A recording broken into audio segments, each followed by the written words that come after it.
Match number 64 of the Indian Premier League. It was the Gujarat Titans who were up against the Lucknow Super Giants at the Narendra Modi Stadium. Lots at stake for the Gujarat Titans, who comfortably sit at the top of the points table, and they are now looking forward to seal a spot in the top two as we get close to the playoff of this Indian Premier League. On the other end, the Lucknow Super Giants, who have had a topsy-turvy sort of a season so far, they have been eliminated from this year's Indian Premier League, but a lot of things to be proved by this team and the players who find themselves at the 5th spot on the points table. Like always in this video, I'm going to be taking you through the key highlights of the 64th game of the Indian Premier League.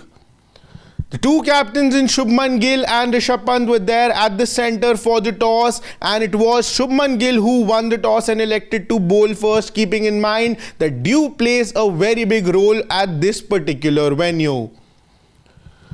The two Lucknow batters came out all guns blazing. They knew that they needed runs in excess of 200, as 200 on this ground is a par total, and keeping in mind that dew will be coming in later on, you needed at least 20 runs above par so as to keep yourself safe when you come out to bowl. And that's exactly what intent the two openers in Aiden Markram and Mitchell Marsh came out to the centre.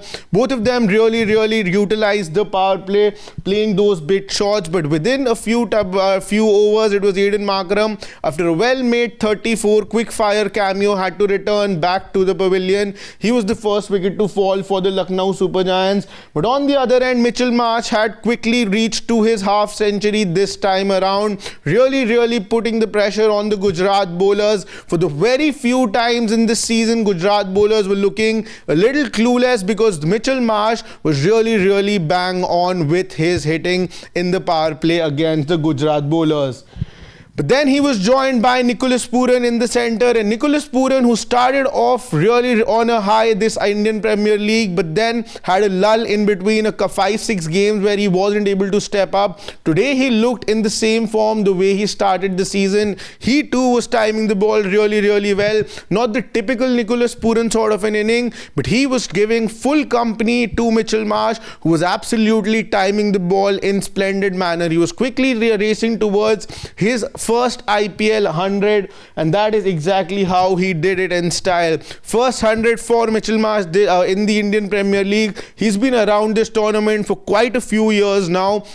It's been a decade since the time the Aussie batter has been playing, but today was the first time that he registered his maiden IPL century for the Lucknow Super Giants. Absolutely splendid batting. He was batting with the best T20 batter in the world in the form of Nicholas Pooran, and he sort of overshadowed him with his power hitting.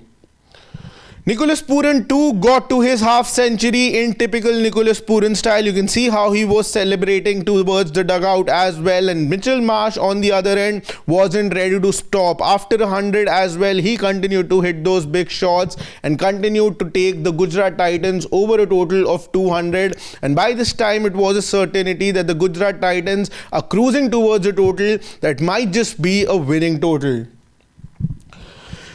Once it was at the end of Mitchell Marsh had to get out. It was Rishabh Pant who promoted himself, and for the first time in this season, it looked like that Rishabh Pant was really timing the ball well.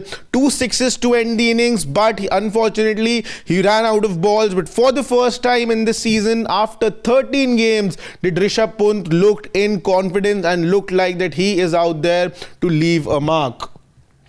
This is how the Gujrat Titans ended up there. Lucknow Super Giants ended their innings 235 courtesy the 117 by Mitchell Marsh, 36 of Aiden Markram, 56 not out of the 27 deliveries as Nicholas Pooran played, and 16 of 6 for Rishabh Pant, who looked in good touch today.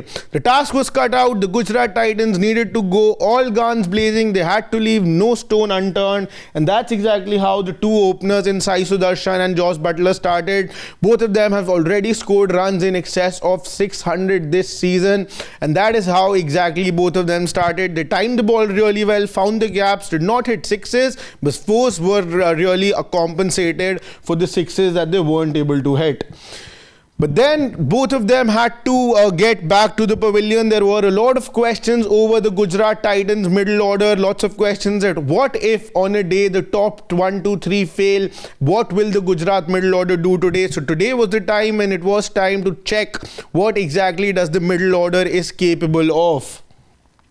Once so the opening pair got out there, number 3, their third pillar in this Gujarat batting order, Jos Buttler too. He too sort of did contribute with a couple of good shots, but then he too had to return back to the pavilion, and it was now all down to the middle order of Gujarat Titans. At the point when Jos Buttler got out, the run rate was in check. It was 10 runs and over. The Gujarat Titans were still searching for those 2 big overs where they could really exceed that run rate and get at par with the required run rate, but runs were coming regularly, but wickets were falling as well, and that is when the middle order of Gujarat Titans was tested. Shah Rukh Khan with Shafin Rutherford, both of them kept the scoreboard ticking. Gujarat Titans were well and truly in the game, and the test that the two middle order was undergoing was truly going the way of the Gujarat Titans. It looked like that just maybe they can go cross the line today because of the way Shafin Rutherford and Shah Rukh Khan was batting.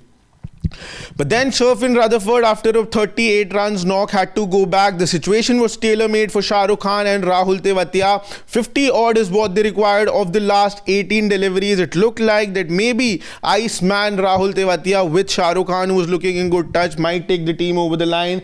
But unfortunately, it wasn't Rahul Tewatia's day, and the score was way too much. Maybe it would have been 215, 220. It would have been chased. Shubman Gill later on as well revealed that there's a lot of difference between 220 and 235. That's the 15-20 runs where the bowlers gave extra an uncertain off day for Rahul Tewatia as well. Shah Rukh Khan got out, Rahul Tewatia got out, and that was the final seal on the envelope. Gujarat Titans had truly lost this game once Shah Rukh Khan had gotten out. Shah Rukh Khan returned back to the pavilion. Lots of wickets keep on falling. Arshad Khan got out, Rashid Khan got out, but all of them had no option but to swing their bat, and that's exactly what they did. And in that attempt, they had to return back to the pavilion. Lucknow Super Giants registered their victory, a great win for them, a splendid batting performance, and the bowlers stepped up too. But Gujarat Titans showed that their middle order is not less than their top order. If this chase would have been of 210, 215, they would have definitely crossed the line, and that despite the fact that the top order sort of did not have the best batting day. This is how the scorecard looked like. 21 for Sai Sudarshan, 35 for Shubman Gill, 33 for Jos Buttler, 38 for Rutherford, 51 for Shah Rukh Khan, and nobody else really was able to contribute. But the middle order, like I mentioned, in Rutherford, Shah Rukh Khan did the job. There were questions that can they contribute with the bat? They definitely did. Rahul Tewatia previously has shown that he can too contribute and finish games. He's already done it twice this season against the Delhi Capitals and the Mumbai Indians. So all in all, not too much to worry about for the Gujarat Titans because of their batting order chipping up, and also because they still find themselves at the top of the points table with 1 game remaining. It could almost be a certainty that Gujarat Titans might just qualify in the top 2, as what they need is that Bengaluru or Punjab Kings to lose 1 out of the 2 games both teams play. As soon as Bengaluru loses 1 game out of the 2, or Punjab loses 1 game out of the 2 that they play, Gujarat Titans, after winning their next final game against Chennai Super Kings, almost make it a certainty for themselves to qualify in the top 2 and get 2 shots to play the final. This is how the game 64 panned out for the Gujarat Titans and the Lucknow Super Giants. I hope you are liking our coverage here on Sports Today of the Indian Premier League. If you haven't subscribed so far, do not forget to press the subscribe button, like this video, share it with your friends, and press the bell icon so that as soon as we are live or there's any interesting content coming your way, you guys come to know first.